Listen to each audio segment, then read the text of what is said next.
2. And we're discussing different types of bowing down that takes place to Hashem. There's different forms, and the Gemara will go into more detail about it.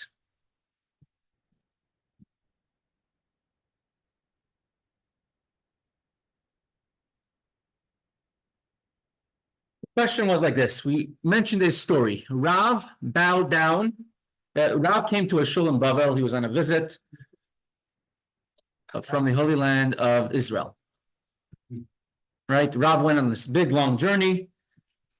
It took him so long to go like this, all around through Damascus, comes to Babylonia, and he comes to the shul. Everyone's watching him. And when everyone bows down on a fast day on their face, Rav does not fall on their face. He does not bow down.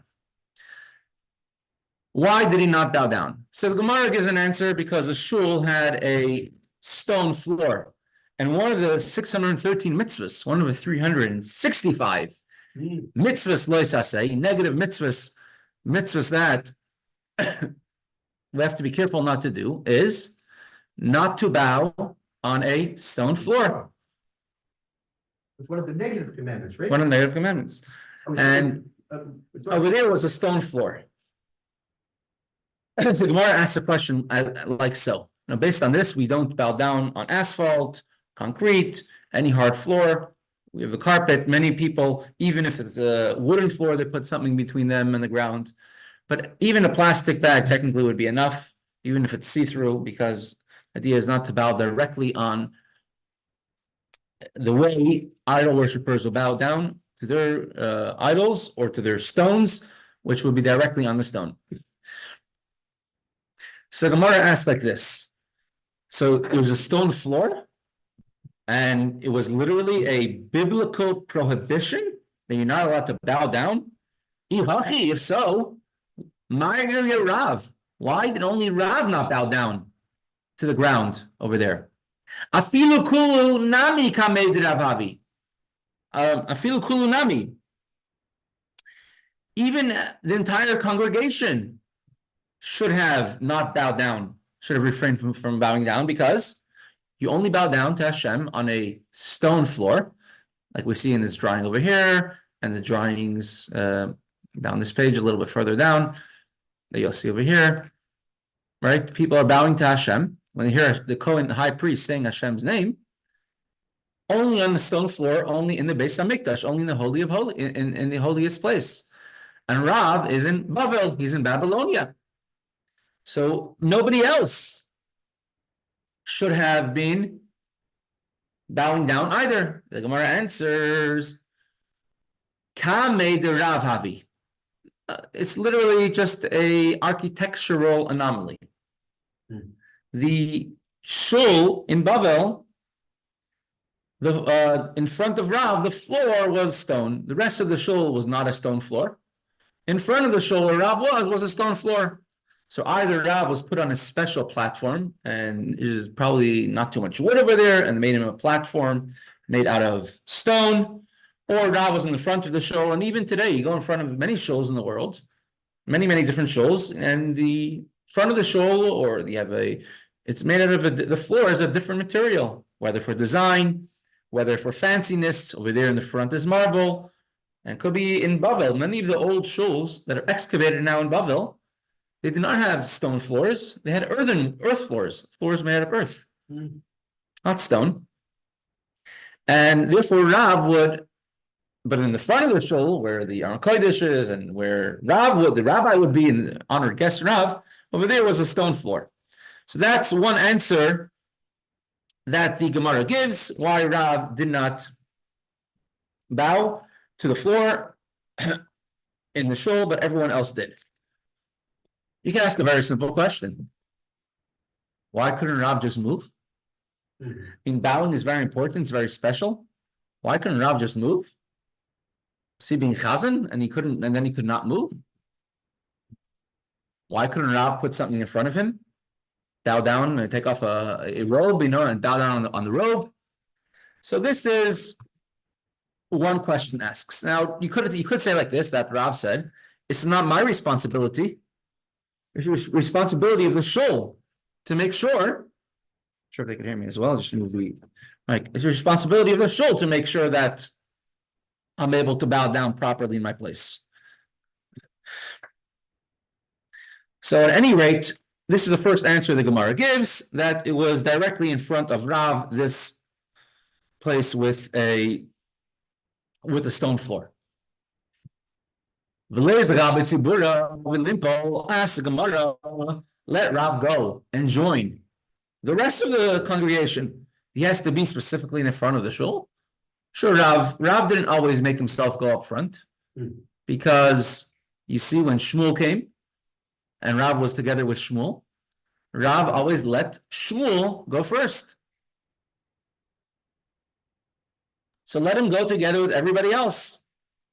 The Gemara answers something very, very important, and we see from a Gemara. Whenever we have a Gemara in Talmud Bavli, we learn many new things. From the questions and the answers, we learn many, many new things.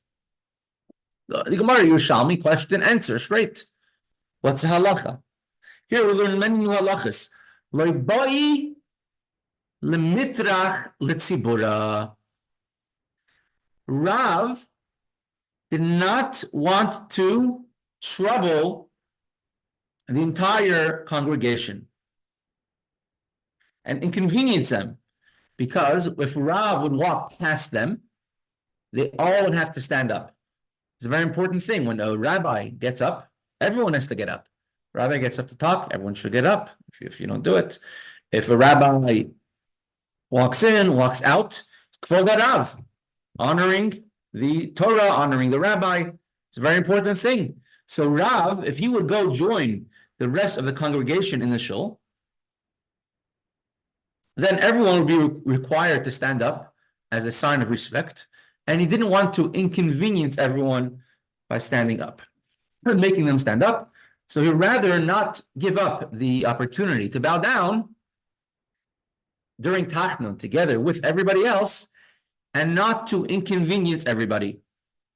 You see how important it is not to inconvenience the crowd. People are in a rush, you can't hold them back. If you're speaking, you realize everyone lost interest, maybe it's a mitzvah to stop speaking. I don't know about me. What I'm doing over here. You let me know at the end. Yeah.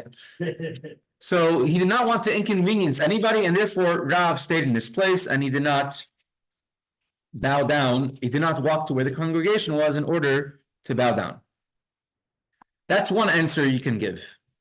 Another answer you could give, v'bayis ema, and if you wish, you could give another answer. Rav pishut yadayim v'raglayim hava avid. The bowing which Rav will do is different than the bowing that we do. And I did spend a good 15 minutes today trying to find the right pictures to show all the different types of bowing down. 3 or 4 different types of bowing. I did not find yet if someone has a resource and they could share it in the chat, I would love it, and we could share it. I'll share it with everyone to see the pictures properly. So it's going to be a little maybe discombobbled, going from tab to tab over here. But if you follow along here on the big screen, you'll be able to see some things. There's different types of bowing down that we do. Of course, during the Shemona Esrei, we bow down like this, right? We bow down like this. It's in a way like a bowing of almost a performer to the audience in a way. You bow to Hashem. By Moedim, you have to bow all the way. It says to all your vertebrae in your back, vibrate, move. You have to bow down entirely. Then there's the bowing that we do called Kida. Kida means the way we do it on Rosh Hashanah and Yom Kippur. I might have a picture of it here. Let's accept this one. Okay. Kida means the way we do it, that you bend on your knees and then you bow down. So you're not flat on the floor like this person's called the shtachavaya, complete bowing. And that's really nefilas apayim. falling on your face, this is a real Nefilas Apayim. When we go like this during davening, that is not the true Nefilas Apayim. We cover our faces in shame. And like the picture was brought yesterday, is a person in shul davening, the Rebbe during Shachris. This is, there's many other examples. But that's not, we call it Nefilas Apayim. Tachanun and Nefilas Apayim, supplications after davening, that we say more prayers to Hashem. According to Chassidus, it's a very high part of davening, is even greater than Shemoneh Esrei. Because in davening, it's a ladder going from a lower level to a higher level. Davening is called a sulam, a ladder, mutzav arza. The bottom is on the ground. The rosh, and the top is Magiya Shemayim, coming to the heavens. We start off in the world of Asiya, lowest world, and that's in the beginning of davening. We have Psukei de Zimra, praising Hashem for everything He does. He created the nature and everything that's in the world, and then we have world of Yetzirah. It's called the Brichas Kriya Shema, the blessings of Shema. And over there we talk about the Malachim, the angels. Each one says Kadosh. We have the Ofanim, the Chayas, the different types of angels. Then you go up a level during Shema itself. You're allowed to be sitting during Shema. You don't have to stand.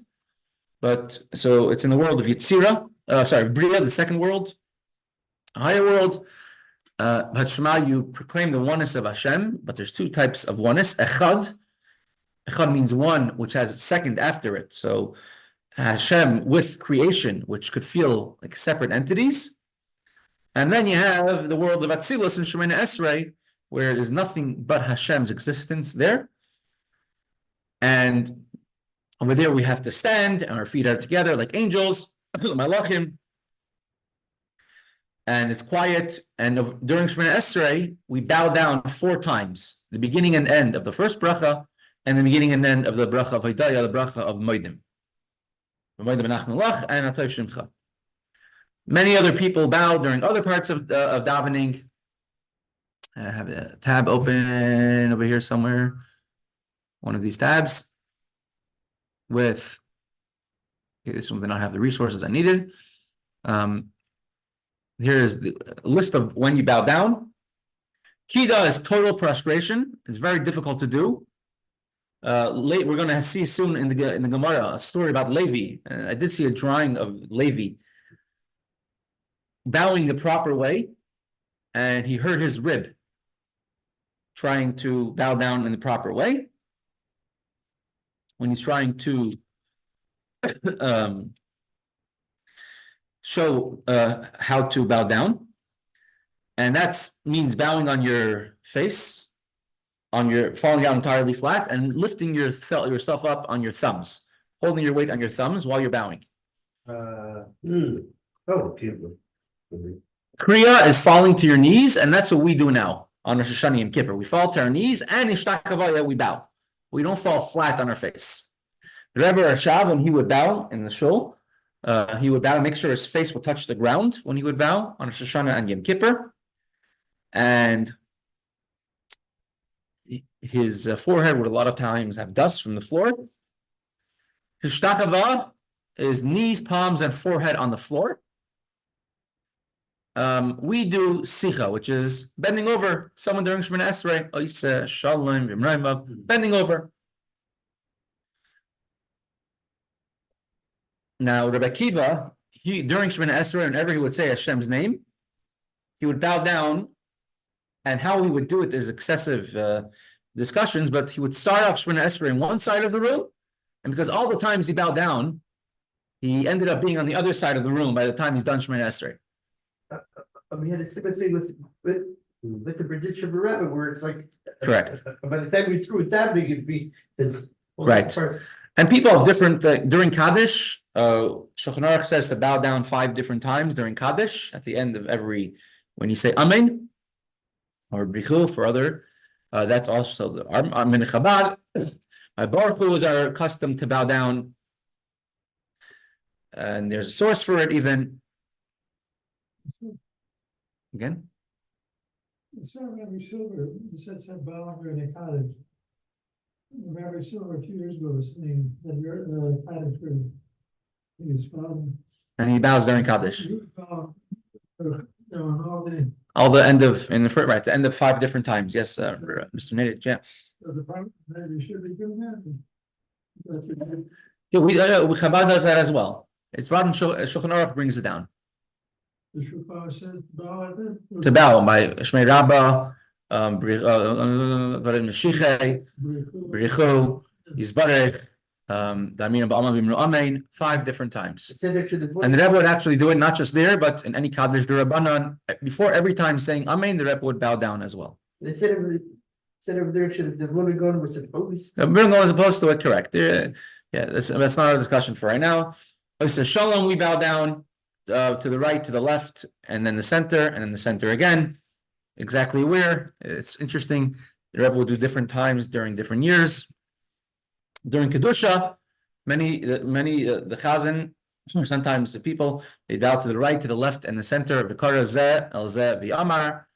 I don't think the Rebbe did that, but I've seen many people in Chabad do that. Berchas Koyanim, we do bow our heads when the Kohen is saying V'Recha to the right. Everyone bows their heads, as well as the Chazan saying Berchas Koyanim bows their heads. But that's our bowing. We don't have a regular bowing. You have bowing is idea of bittul, you're one with Hashem. So Rebbe Kiva, he would end up the other side of the room from the amount of bowings that he would do. Perhaps he would be like the Kohen Gadol and would bow down on every bracha and totally prostrate himself by every single bracha. So that's how it was in the Beis HaMikdash. Let's see people bowing, prostrating themselves. There's a drawing of Levi, but couldn't bring it up. In conjunction to yesterday's story about Rabbi Hirschberg, here's Rabbi Hirschberg, Menachem Begin, Mexican rabbi.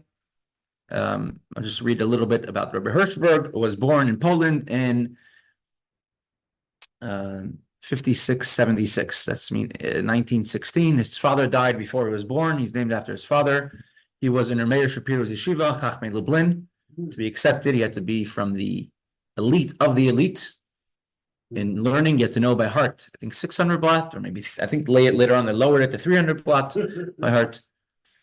He fled to Vilna in Japan, Shanghai. He came to 1942. He came to Canada. He came to the U.S. He had Yichidus with the Frierdiker Rebbe in 1944. Coming from Hasidic stock, and he came to the Frierdiker Rebbe, the Rebbe in America at that time. And he told him, "I want you to speak in learning with my son-in-law, the Rebbe." In 1945, the Frierdiker Rebbe told him to go to Chicago and become a Rav there, and he started a Chabad yeshiva in Chicago. There's a Frierdiker Rebbe. No, the Frierdiker Rebbe told him. Rabbi Hirschberg, he's not a Chabad Chassid per se, and his kids still today, grandchildren, a very, very warm place for Lubavitch and Chabad. In 1960, the Rebbe told him that he should move to Mexico and become the chief Ashkenazic rabbi. So he was in Chicago and then he went to there, right? Correct. And he went to Mexico City in 1960. He started an organization called Merkez HaRabbanim Shel America Litanis, Rabbis of Latin America. And he was in charge of he was a rabbi of the main Ashkenazi shul. The shul would always play live broadcasts of the Rebbe's Farbrengens and large Farbrengens and Yitas Kislev, etc. He's opened the first yeshiva in Mexico City, and you could say without exaggeration, he inspired thousands and thousands of families in Mexico City, which still today has more kosher restaurants in Pittsburgh. Very, very warm Jews over there. Mexico City, huh? Correct, Mexico City. A very and the Jews are also very charitable, very generous. And he did many secret missions for the Rebbe over the years. The Rebbe had many of these secret soldiers, who would do missions all around the world, which we don't know about. And he did missions for the Rebbe all over the world. And one of the famous ones was, I told you the story yesterday about when he was with Ayatollah Khomeini. Here's the history. Let's have this one in.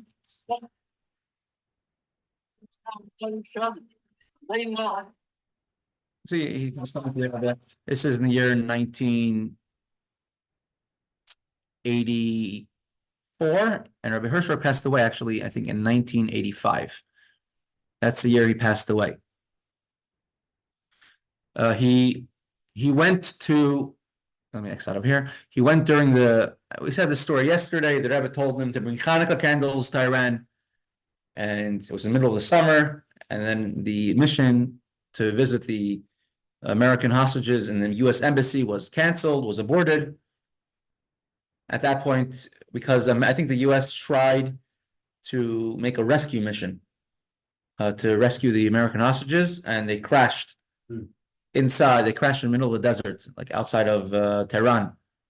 Oh, Jimmy Carter tried to. And bombed out. I remember. Anyway, so many things happened at that time, and they. Yeah. Anyways, the whole entire visit was canceled, and later on it started again. And when he went to visit the U.S. embassy, he says himself, and he found 6 Jews over there, and they were thrilled that the rabbi, a Rav, came to go visit them. This person's name is Rabbi, I think is Rachian, and he says the entire story. Hanukkah in July 1979, and he came and he visited, and he lit Hanukkah candles with 6 Jewish hostages in the American embassy in Tehran. The next day, they were invited to a massive prayer in the central square of Tehran with nearly 1 million people in attendance. Rabbi Hirschberg was on the same stage as Ayatollah Khomeini, Yamach Shemoy V'Zichrei, watching the massive crowd. Everybody kneeled and bowed down to the ground. Rabbi Hirschberg did not bow, as well as this other rabbi. His name is where is it? This one, Rabbi Yedidya Ezrachian. So Rabbi Ezrachian, he also did not bow down. He was accompanying Rabbi Hirschberg. There were many Jews in the audience, 1 million people, and Jews were scared not to show up. And they also bowed down. You can imagine you're in a reign of terror. And he's actually from Iran. He was a rabbi in Iran, correct? Yet he didn't bow down. He was with Rabbi Hirschberg, and he did not bow down either. Mr. Minsky, is he on? You asked me a question yesterday. Yeah, he's on River Fall. Yes. Wasn't just another name for God? I said, well, it's a different conception. Allah, you let us say Allah. It's a name. It's a way of saying Hashem. Yeah. But it's like saying God. You're allowed to say it. Kale, and in Arabic, Allah. Yeah, you're allowed to say it. As a matter of fact, there's a halacha when it comes to shechita, that if you say Allah, certain places that they say before you, like Muslim countries, you have to, before you shecht, you have to say Allahu Akbar. And halacha is you're allowed to do that. Even after the bracha, before the shechita, because it means Kel Kabir, strong God. Because Arabic and Hebrew are related, because Yishmael and Yitzchak were brothers. Again? Yeah. So the next day, a very big mullah, overbearing cleric, came over to them and told them, why don't you show us respect? Why don't you bow down like the priest did? So Rabbi Hirschberg explained, the priest came from Syria and Lebanon, they know Arabic. I don't understand what is being said. Our Torah commands us, don't bow down to anyone but Hashem. How can I bow down if I don't know what I'm bowing down to? I don't know Arabic. He walked off. A short time afterwards, he said, the Ayatollah has requested your audience. He davened a private prayer to Hashem, accepting his fate. Whatever will happen to me will happen. And this Rabbi Ezrachian went with Rabbi Hirschberg to Ayatollah Khomeini. The other rabbi went and he says, please give Rabbi Hirschberg my thanks for not trying to ingratiate yourselves. I respect that you acted according to your faith. He translated this to Rabbi Hirschberg. Rabbi Hirschberg answered back right away, this is the best opportunity. Ask him, I would like to have a one-on-one meeting with Ayatollah Khomeini and to discuss Iranian Jews with him. So that's actually the other rabbi translated. Correct. And he relayed this request back to Khomeini. He asked his son Ahmed to set up a meeting that Sunday in the religious city of Qom. That's where Ahmed is, Khomeini's son. Oh. And by the meeting, he brought up many things. One of the things actually Rabbi Hirschberg managed to do was to save the chief rabbi of Iran, help him escape Iran.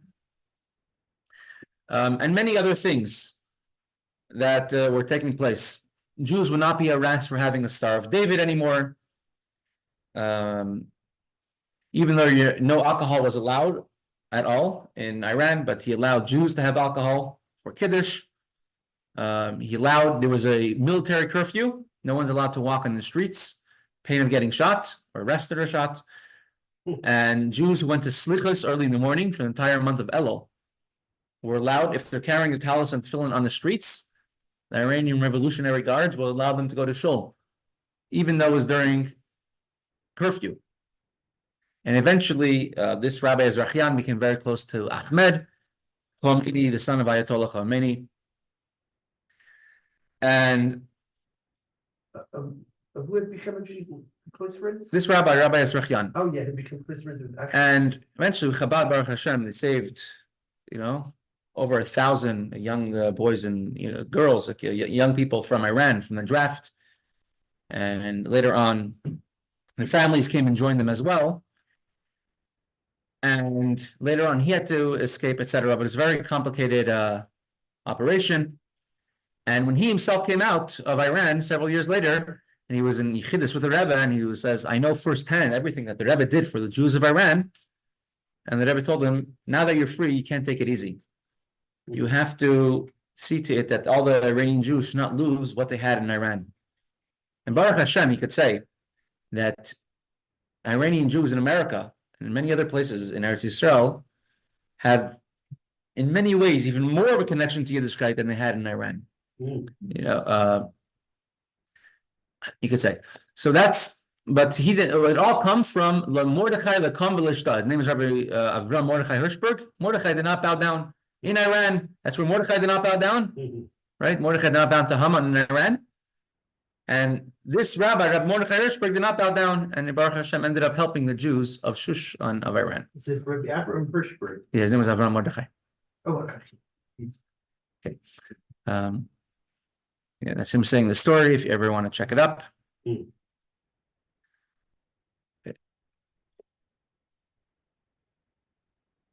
So that's different types of bowing down that we do. So Gemara says that that Rav, when he bowed like we bow in the Beis HaMikdash. He bowed down pishut yadayim v'raglayim, like his people in the Beis HaMikdash. Let me X that out. His people in the Beis HaMikdash who bow down.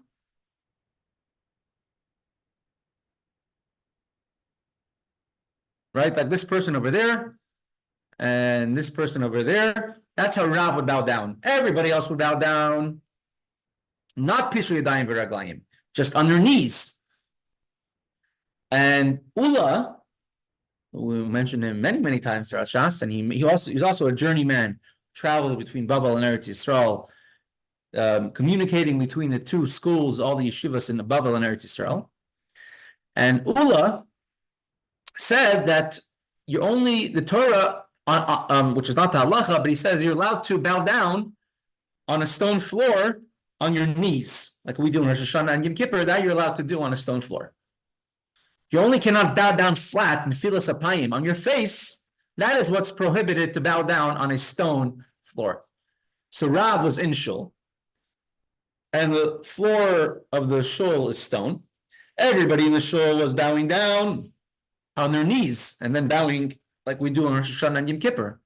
Rav, who bows flat on his face as his own personal stringency, he could not bow like that on a stone floor. So therefore, he did not bow down. So Gemara says, so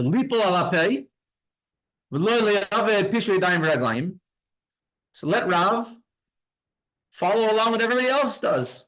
When you're able to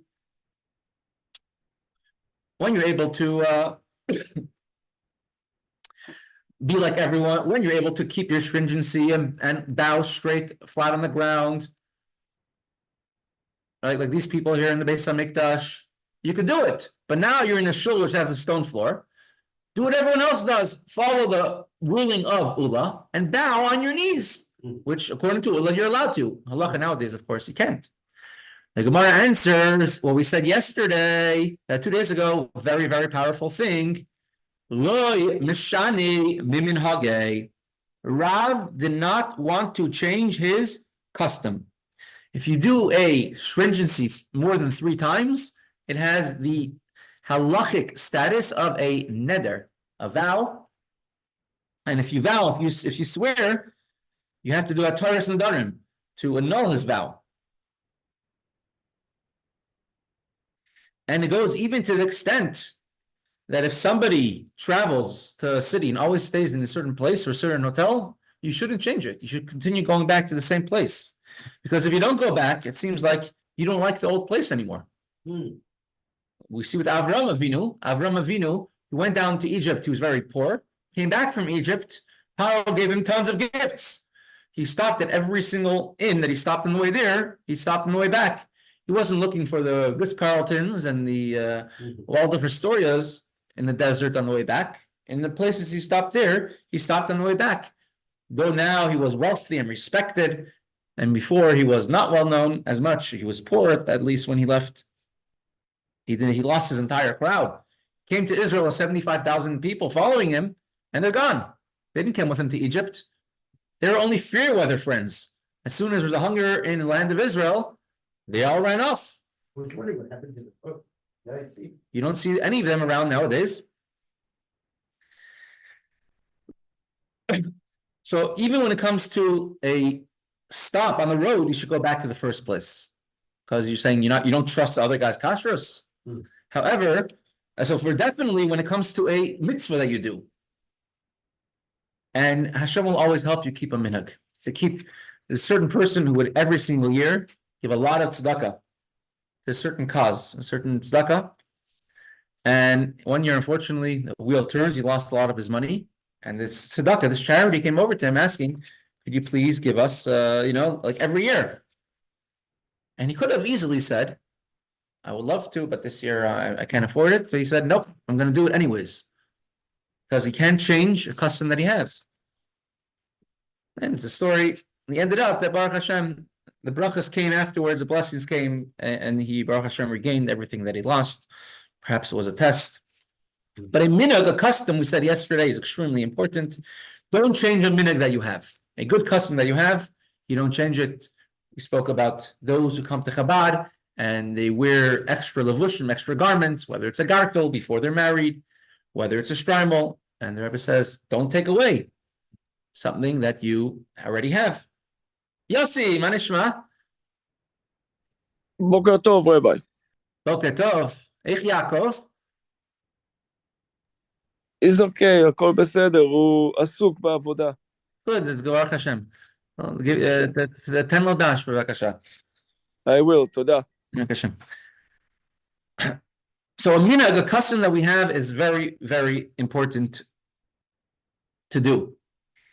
And there's stories in Gemara about how customs could save people. A minhag Yisrael, a custom of a Jewish people, could save a life of a person. How keeping a custom actually could save people's fortune. So Rav, when he has a minhag that he didn't want to change it. So rather than bow down with everybody else and listen to the ruling of Ula, Rav did not bow down, and everybody else in the shul bowed down. So one answer was that, and we learned amazing things from both answers. The first answer why Rav did not bow down in the shul, although everyone else bowed down, was because there was a stone floor in front of him, and he didn't want to move because he didn't want to make everyone else in the shul stand up. You have to respect everyone else's time. You have to respect everyone else not to bother them. But the second answer was Rav had a stringency on himself, and he didn't want to lose his stringency, and rather not bow down in front of the whole shul than keep the stringency, than to not keep the stringency that he has. A third answer. Adam chashuv shayni, an important person is different. An important person cannot fall on his face flat in front of everybody else unless they are someone altogether unique, like Yeshua ben Nun, but someone who's very important, like that, cannot fall on his face in front of everyone. The reason why, we'll Mit Hashem touch upon tomorrow.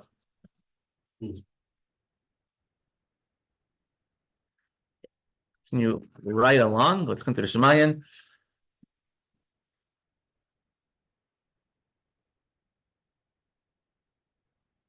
Replace this actually with another dollar, you put that.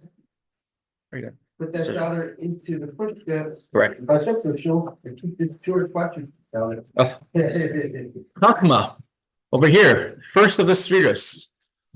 Now, we just zoom into Chachma. You can put a line right in between. There's two parts of Chachma. Two basic parts of Chachma. Of course, there's infinite parts because it's part of Hashem's creation and Hashem is infinite.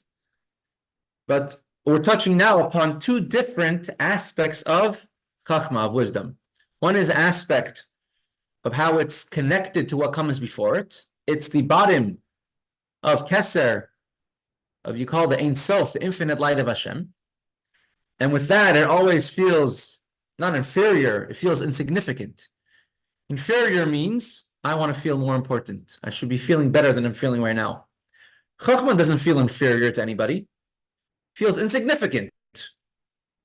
There's nothing even to talk about. I don't deserve any better. Inferior means the other person, I deserve better. Chachma feels I'm not even something which is significant at all comparison to what comes before, above me. Then you have a lower level of Chachma. The way Chachma is that it has to teach, has to expand. The idea of Chachma, of wisdom, the ability to know, curiosity, and that causes you to have Bina. You find one kernel and you expand it, and you pop it, and you make it, and you have delicious popcorn. You make the one kernel expand into Bina, breadth, width, length. Mayan, a spring is Chachma, called Mayones HaChachma, springs of wisdom. Hine, we're going to read it inside, over here, in Kuntres Umayyon. Hine bechachma yesh beis madregas. In the level of Chachma, you have two aspects. First one is Masha Chachma hi reishis hagiluv reishis eshtalshalos. Chachma is the start, the beginning of everything else that comes after. Called Chachma. I mean, obviously, after Bina comes Das, after Das comes Chesed. But Chachma is, you could say, a Yesh Me'ayin. It's a new creation. You could say, sort of, here was a stop, and now is a new start. Chachma can't really trace back, sort of. It's very hard for it to trace back where it came from. It's a new stop and a new start. That's Chachma. Everything else traces back. Bina comes from Chachma. Das comes from Chachma and Bina together. Chesed comes from them. I'm being kind because I had this wisdom that comes to my head. His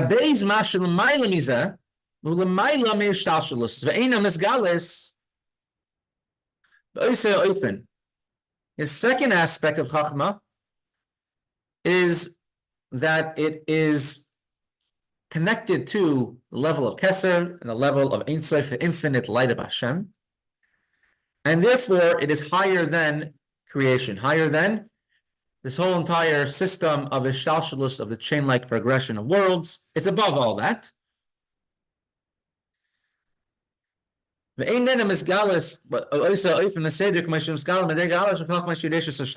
these are two different aspects of Chachma. One is a higher aspect, which cannot be revealed. Chachma is not any significance of importance of its own, and instead it looking to go up higher.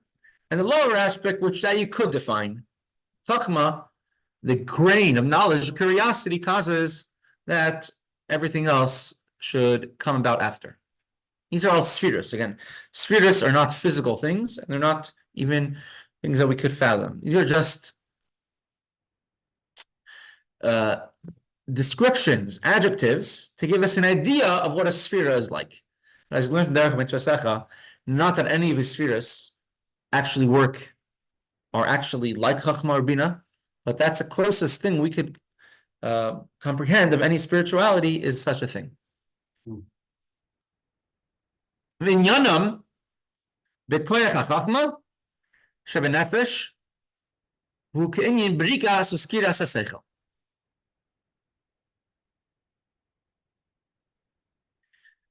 In the soul, you have all these 10 levels all exist in the worlds. The world of Atzilus has it, the world of Bria has it, the world of Yetzirah has it, right? However, it exists within a person himself, within the soul of the person. So now we explained it in the worlds. How it is explained in the soul of the person. The soul of the person is merely a mashal, a way to understand the way the worlds, the holy spiritual worlds work. And just like in your soul, your person has inside of themselves the power of chachma, the power of intelligence, curiosity. What is that in a person's, in the world you have that as well. And it's like the bekira, it's called a flash of intellect. When a person has an idea, I remember Mr. Krieger gave us a good mashal on this. You have a mathematician who is working on a equation, a problem that's perplexing him for years and years. Suddenly he gets a flash, he thinks of something new entirely. And he says, hold on, I have to develop this. And if someone talks to him then, he says, don't interrupt, I'm trying to focus right now. And if he's able to grab it and work on it and focus it, he could make it something bigger. Like you have a chess master playing a game, and now he's stuck in he needs a new tactic. And something which defies all contemporary logic until then comes into that person's mind, and they'll suddenly understand it and work on it. That's Chachma. Chachma is a curiosity, it's a flash. It's represented by the letter Yud of Hashem's name, which is tiny, very, very small. That's Chachma. It doesn't show off. It's not very flashy. It is flashy. It flashes. It's there and it's gone. It comes and it's gone. Chachma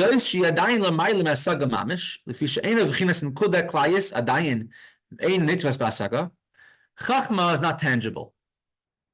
Chachma, we said all these. It's not a tangible thing. It's not something you could define. It's not something you could really understand. However, but it is in a certain universe, the universe of intellect, the universe of comprehension. So it's very general, very, it's like a nucleus form. Thank you, English translation, Rabbi Shachat.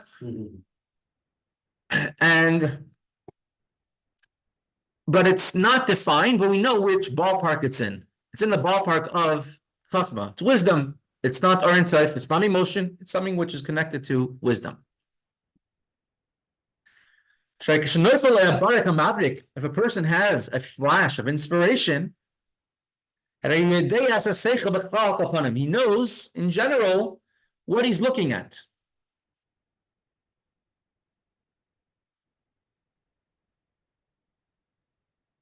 This is the outer external aspect of Chachma, of the wisdom of Hashem. That is because that is connected to wisdom. You have in Chachma itself many different levels, but in Chachma itself you have the Chachma Bina Das, Chabad of Chachma. Then you have the Chagas, Chesed Gvur Tiferes of Chachma. Then you have Nesach Yisoid of Chachma, and you have the Malchus of Chachma. The higher aspect of Chachma is above intellect. It's out of the ballpark of intellect. And here on this page from Chabad.org, very succinctly, he brings down, you have 1, 2, 3. You have the part of Chachma, which is a Koyach Ma, the ability to do what? What are we? Of non-existence. That's always connected to Keser, flashes in and out of existence. Second aspect of Chachma is that it's the first of the 10 spheres, the beginning of creation. Reishis Chachma Yiras Hashem, the beginning of Chachma is God-fearing. And the third aspect of Chachma is Bereshis bara Elokim. It says in the beginning, God created. Hargam Yonas Amenuziel writes, B'chuchmasa. God created the world with Chachma, with wisdom. Besides, for actual wisdom, it means with a level of Chachma. And that refers to Chachma as it comes down to creation. So we're discussing now, from these three aspects of Chachma, we're discussing aspect number 1 and aspect number 3. The higher aspect of Chachma, which is connected to where it came from. The lower aspect of Chachma, which is going to create a lower reality. The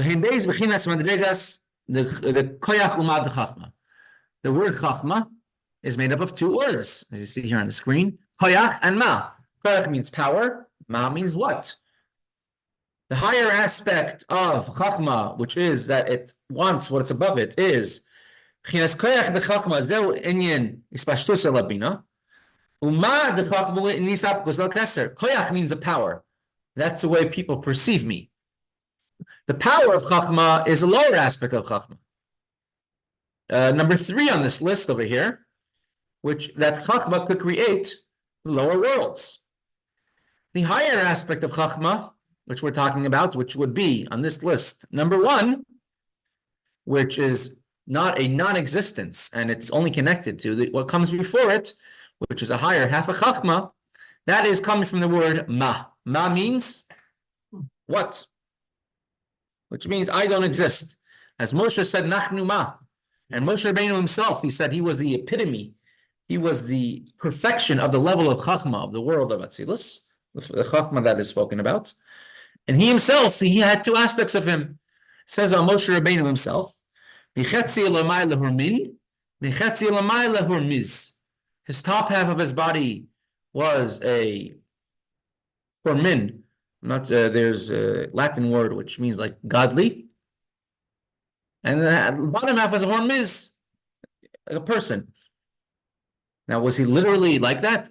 He was a human being. He was born from a mother and the father, obviously. But we're discussing the level of holiness of Moshe Rabbeinu. And the level of holiness is that he had Chachma, which had two aspects of it, a godly part and a not as godly part as Chachma. And the not as godly part as Chachma is how Chachma interacts and gives birth to Bina.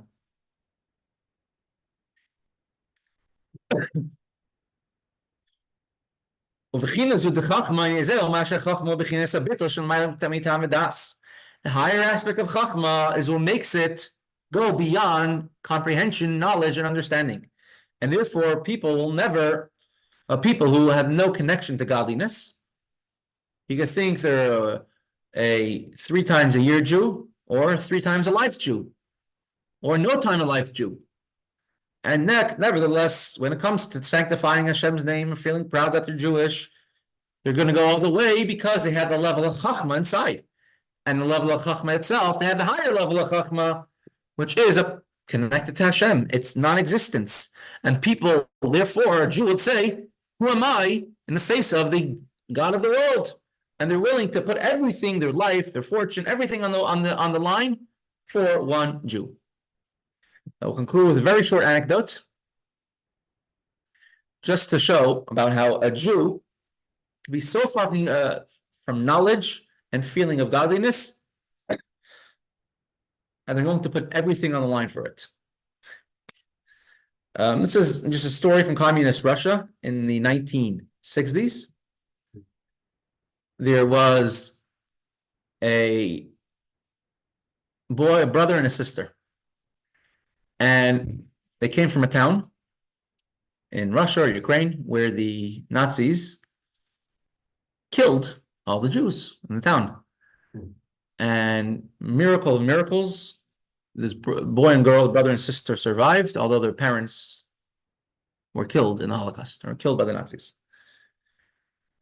And they ended up in different places, in orphanages and who knows what, government orphanages, and they had a memory about how they came from a Jewish family and whatnot.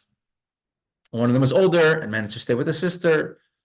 And and kept them in the loop about Yiddishkeit. And the family who lived in Samarkand, name is the Khazan family, very unique family. I think they had 15 children, all in Russia, and they were kicked around from Bolshevik to Moscow to this, and he was fired from his job for keeping Yiddishkeit.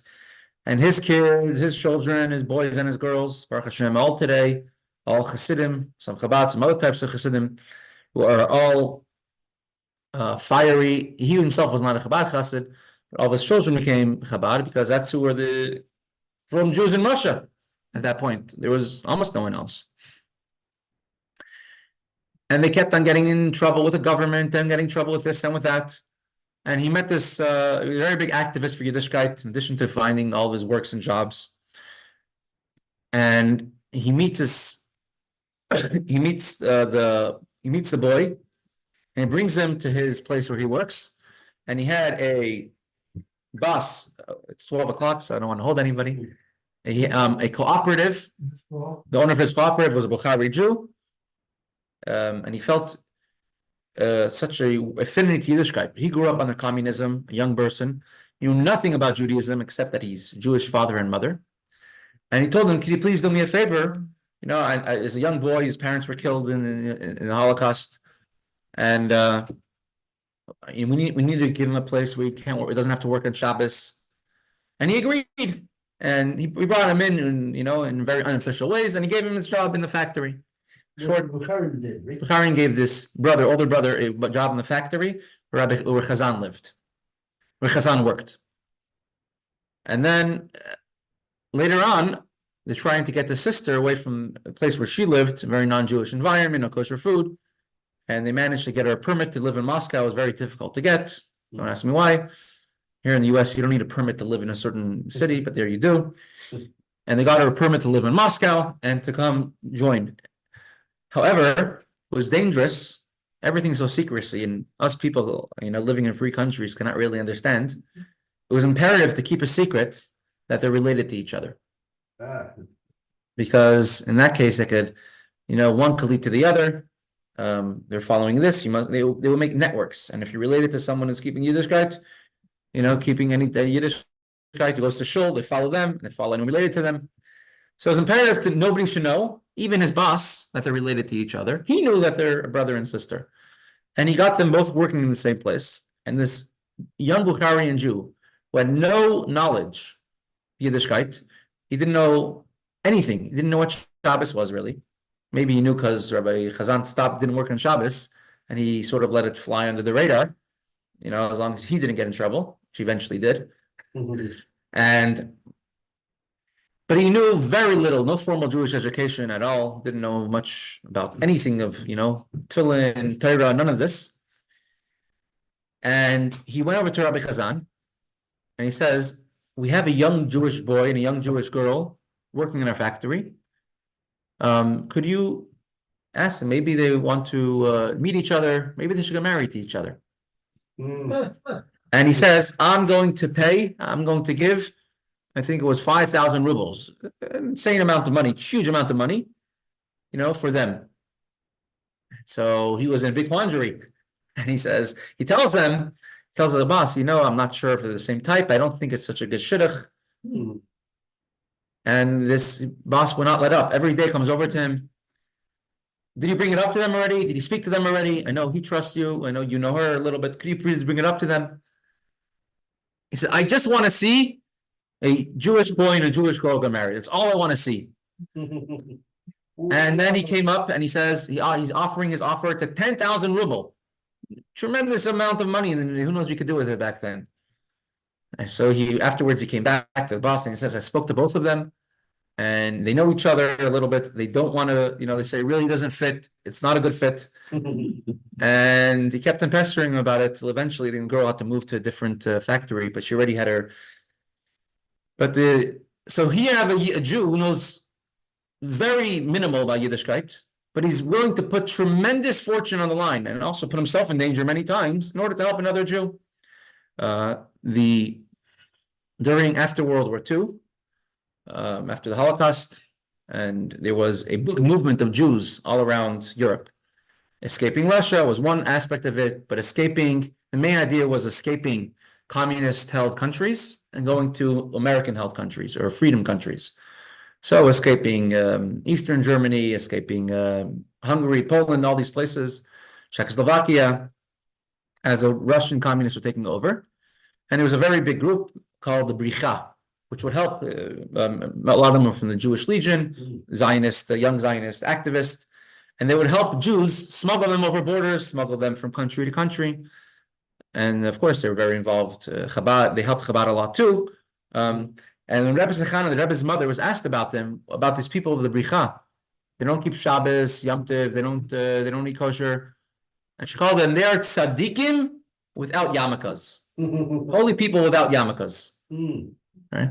So the Chachma, the people we have throughout our history, and we see it very, very much so today, and at all times, about people, a Jew is willing to put everything on the line, fortune, their life, their safety, in order to help out their fellow